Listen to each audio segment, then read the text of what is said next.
సిగ్గులేని కాపులు చాలామంది ఉన్నారు.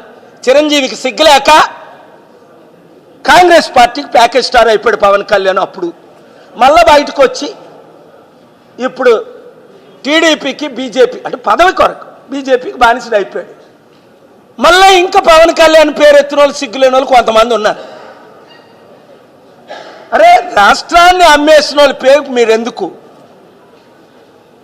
డిప్యూటీ సీఎం తాలూకా అట సిగ్గులేని వాళ్ళు ఆ బోర్డు పెట్టుకుంటారు. సిగ్గుండే ప్రతి ఒక్కరు ఛీ పవన్ కళ్యాణ్ నీకు బుద్ధి ఉందా, సిగ్గుందా, కేపాలతో జాయిన్ అవు. పదవి కొరకు మాయావతి కాలు మీద పడ్డావు విశాఖపట్నంలో. పదవి రాలేదని మోదీ కాలు మీద పడుతున్నావు. ఎస్ఎంఎస్లు పంపించి పవన్ కళ్యాణ్ అనండ్రా అని మోదీ వచ్చినప్పుడు అడేం చేస్తాడు ఆ యూజ్లెస్ ఫెలో? యూజ్ఫుల్ ఉన్నోళ్ళు ఎవరు?